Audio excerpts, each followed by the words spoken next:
Olá pessoal, tudo bem? Então nesse vídeo eu vou revisar um pouco a teoria de grafos que nós vimos, a segunda parte da prova 3, beleza? A primeira então foi aplicações de recorrência e a segunda parte a gente viu grafos, certo? Então eu vou usar aqui o PowerPoint, né, a apresentação que eu passei na aula, beleza? Então em cima dela que eu vou fazer a revisão. Então na aula a gente viu um pouquinho sobre a história da teoria de grafos, né? Eu comentei um pouco da cidade de Königsberg, que gerou um pouco gerou essa situação da teoria de grafos com Euler. E então a gente falou, né, do que era os grafos e algumas aplicações, beleza? Então eu mostrei aqui a cidade de Königsberg como é hoje, né, que faltam duas pontes, né, da original, certo? Então a gente tem aqui a antiga, né, essas duas pontes, tal, estão aqui, essas outras duas que não tem mais, ó, não tem, que elas foram destruídas eu não lembro se foi na Primeira ou na Segunda Guerra, tá? Essa pontezinha aqui e as duas aqui da direita, certo? Essa e aqui de baixo. Então, beleza. Então, aqui está uma representação então da situação inicial e aqui uma parte mais simbólica, certo? Que é o que a gente usa mais a situação à direita. A gente falou que grafos então pode ser relacionado com várias coisas, por exemplo, com a ideia de emissão de placa pelo Detran e a relação disso tudo com clientes e todos os objetos que envolvem, certo? A gente falou um pouco de rede neural, RNA, né? Rede neural artificial, como que funciona em relação à robótica, certo? A gente viu esse videozinho desse robô autônomo, totalmente autônomo, né? E assistimos um vídeo da Globo News falando sobre inteligência artificial. Beleza. Então a gente passa agora para os conceitos mesmo de grafo, certo? Então a primeira coisa que grafo a gente simboliza por uma letra maiúscula, no caso G aqui, e ele é definido por um par de conjuntos não vazios V e A, né? O conjunto dos vértices, o V, e o conjunto das arestas, o A. E esse G aqui é uma função então que vai associar as arestas, né? E relação aos seus vértices. Então o G associa cada aresta a dois vértices. Essa notação aqui de função, ela não aparece em todos os livros, beleza? Então em alguns livros só aparece vértice e aresta como os conjuntos para gerar um grafo, beleza? Não falando dessa função. Mas beleza, o nosso livro base ele segue essa notação, então eu vou usar também, beleza? E desse conceito aqui, né, eu sugiro que vocês façam o exercício 1, tá? Da lista de exercício que eu deixei aí embaixo, tá? Da lista de exercício, se eu não me engano é a lista 10 vai ser o nome dela, beleza? Então tá bom, tem o gabarito junto aí, então aí vocês dão uma olhada nessa ideia de como apresentar o conjunto V, como apresentar o conjunto A, como utilizar essa função G aqui, beleza? Para gerar o grafo. Então beleza. Outros dois conceitos, né, são de vértices adjacentes, são aqueles vértices que estão realmente ligados, e arestas incidentes, aquelas arestas que ligam os dois vértices distintos, né? Então na aula também a gente trabalhou um pouco com esse labirinto aqui, a gente desenhou o grafo associado a esse labirinto, um pouco maior do que esse, aliás, né, do que está aqui. Isso aqui é uma das representações possíveis, e aí a gente falou sobre grau de um vértice, certo? Então a quantidade de arestas incidentes nele. Então, por exemplo, nesse exemplo de baixo aqui, né, esse vértice 2, ele tem um laço, que é quando envolve apenas uma aresta, certo? Então a gente tem 1, 2, 3, 4. Então o grau aqui desse vértice 2 aqui vale 4, certo? Então esse vértice 3 aqui, o grau desse, o grau desse vértice 1, então 1, 2, 3, certo? Então beleza, então esse é um exemplo. Aqui, esse grafo a gente vai ver mais pra frente que ele é desconexo, certo? Porque não tem um caminho aqui que liga o 5 com os outros vértices. E aí o grau do 5 é 0, certo? Então tá bom. Outros conceitos foram o que? A ideia de grafo regular e grafo completo, certo? Então regular, o que é regular?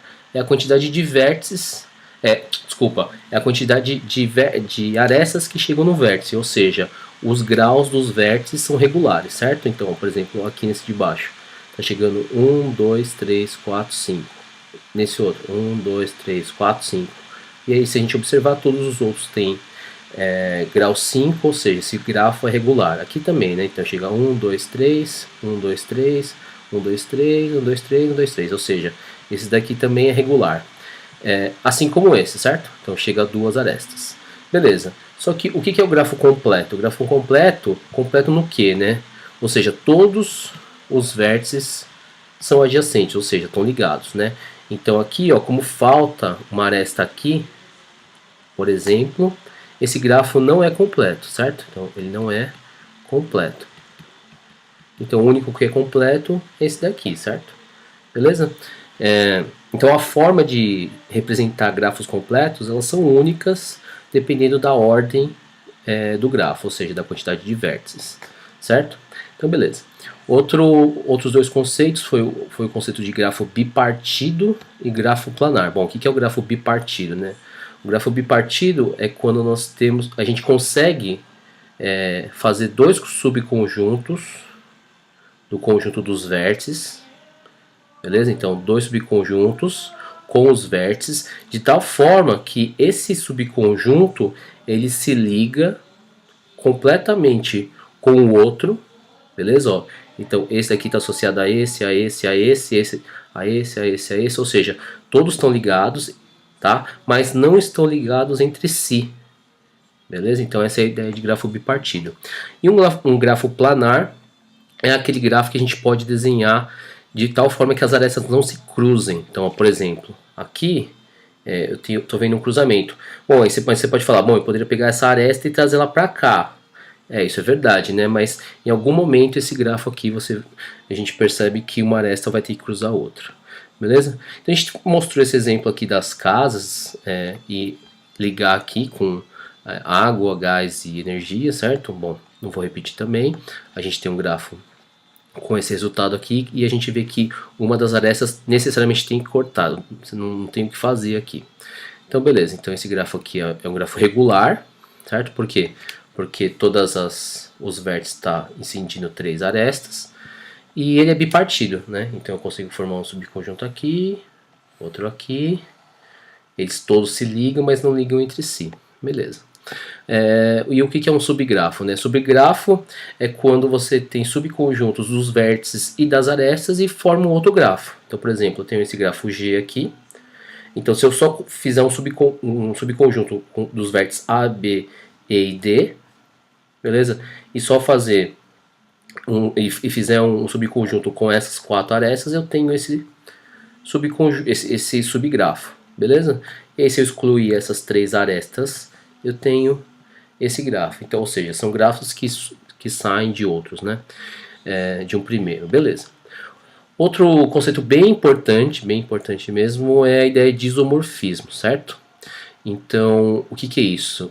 Quando a gente tem dois grafos, existe uma função que consegue levar todos os vértices e arestas de um grafo para o outro. Como assim, né? Então, deixa eu dar um exemplo um pouco mais prático. Esses dois grafos aqui, ó, eles são isomorfos. Por quê? À primeira vista, eles não parecem iguais na forma, certo? Só que o que eu posso fazer? Eu posso pegar esse vértice, puxar para cá, pegar esse vértice, puxar para lá, ficar torcendo esses vértices, puxando, arrastando, de tal maneira que eu consiga chegar nesse. E aí eu vou mostrar o exemplo usando GeoGebra, beleza? Ó, grafo essa figura aqui, tá? Que eu vou passar ela para o GeoGebra aqui, assim, ó, beleza? Então, você tem essa figura, eu vou passar aqui no GeoGebra, tranquilo? E eu vou começar a trabalhar com esses vértices até conseguir chegar nesse daqui, beleza? Então a gente vai ver o que é o isomorfismo, ó. Então eu tenho essa figura, beleza? Se eu pegar esse vértice aqui, trazer para cá, pegar esse vértice aqui, trazer para cá, pegar esse daqui, trazer lá para cima, e esse aqui um pouquinho mais para cima, só dar uma ajustada nele. Olha só o que aparece, tá? Vou voltar lá na apresentação, beleza? Deixa eu dar uma agitada aqui nele só. Olha só. Dá para perceber que esse grafo é o mesmo que esse? Bom, se você não está conseguindo enxergar, é que ele está torto, beleza? Então eu vou continuar dando uma ajeitada nele para poder ficar na mesma posição. Então, ó, vou trazer esse aqui um pouco mais para cima. A ideia é dar girar ele à direita aqui, beleza? Então vou trazer esse ponto para cá, esse ponto para cá, esse ponto aqui, esse aqui para cá, esse aqui para cima, esse aqui mais pro meio, certo? Agora vamos só dar uma ajustada nele aqui, beleza? Não vou ajustar muito porque a ideia não é ficar brincando aqui, certo? Olha só, o que apareceu aqui? Então apareceu esse grafo, beleza? Então, olha só, agora na posição certinha.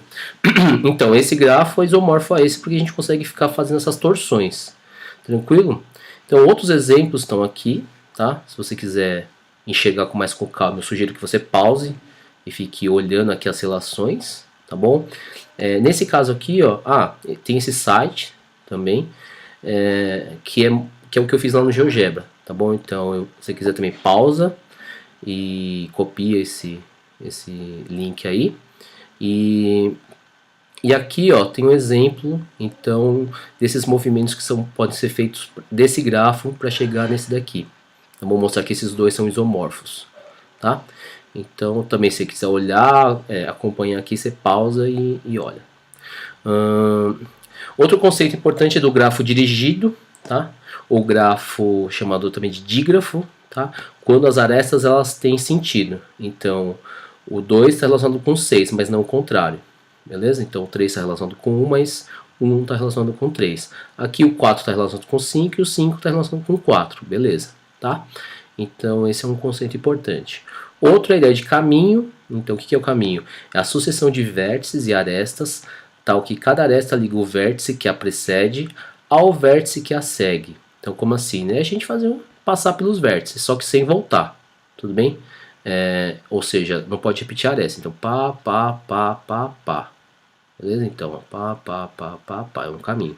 Tá bom. E o comprimento do caminho vai ser a quantidade de aresta que ela possui. Se for um gráfico que a gente vai ver de ponderado, é somar os pesos aqui das arestas. Mas enfim, isso mais pra frente.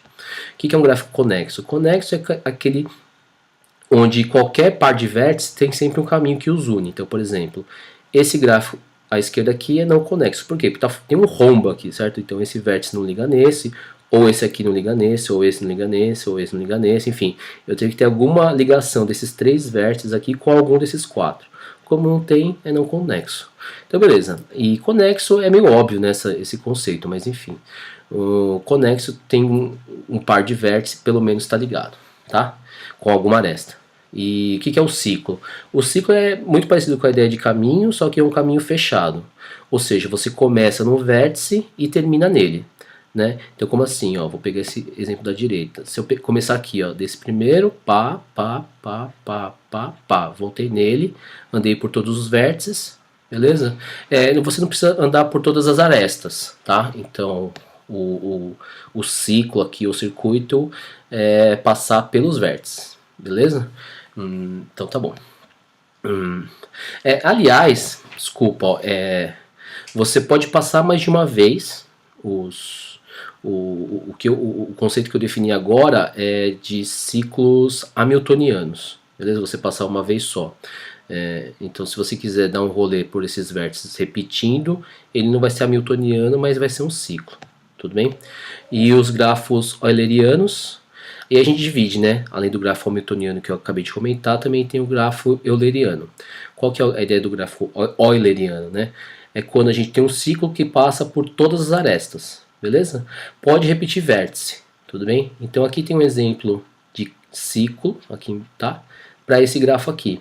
E aí a gente mostra de novo a figurinha das pontes de Königsberg para mostrar que esse grafo não é euleriano, porque a gente lembra que o problema inicial era conseguir passar por todas as pontes, certo? Sem repetir ponte. E aí esse grafo aqui então foi o que meio que foi o primeiro aí da teoria de grafos, né? E que não é euleriano, beleza? Não, é impossível aquele problema, a resolução daquele problema, passar por todas as pontes. E aí por que é impossível, né? Por causa desse teorema de Euler que diz o seguinte, que um grafo vai ser euleriano se somente se ele for conexo e os graus dos vértices forem pares, né? Então, como a gente olha aqui, ó, você tem esse vértice aqui, o grau é ímpar, grau 3, né? Esse aqui também grau 3, grau 3, grau 5. Ele não é euleriano, tá?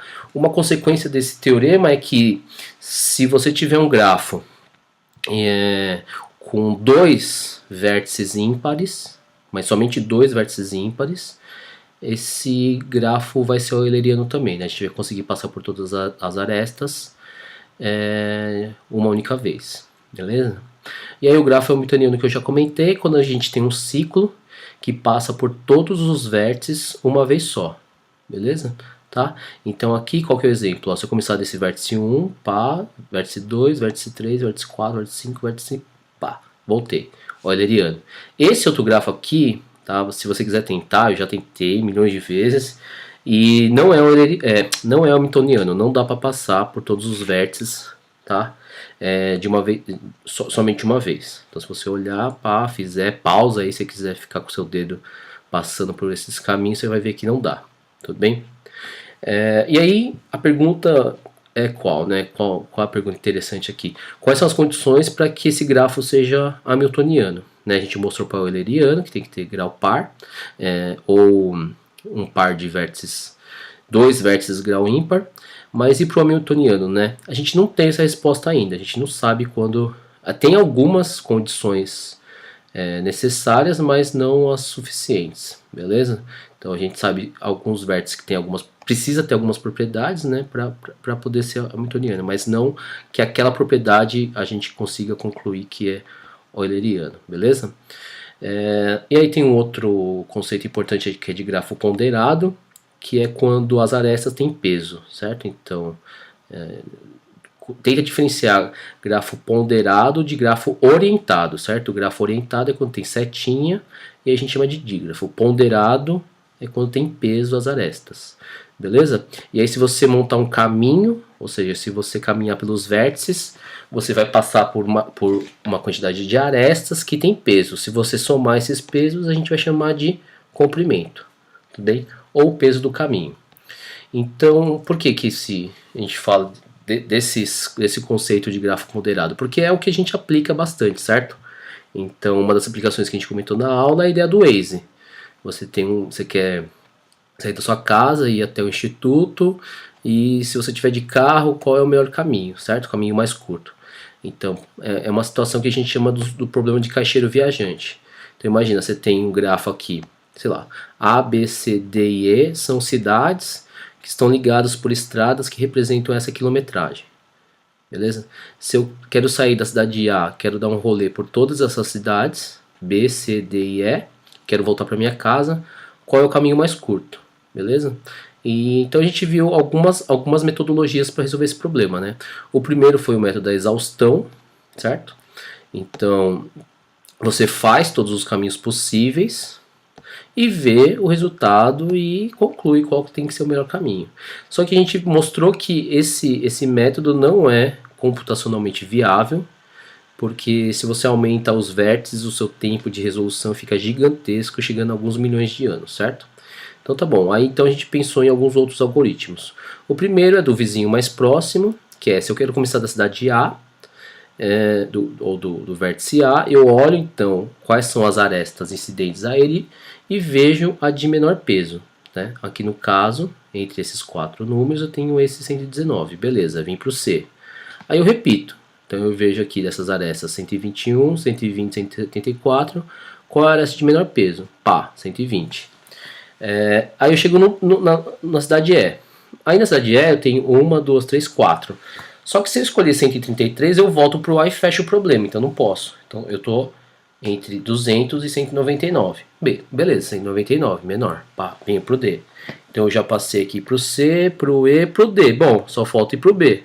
Aí escolhe 150 e depois volta. Então esse é um método. E o custo dá 777. 773. Tá? Se a gente olhar pelo método da exaustão, 773 está aqui, ó. Né?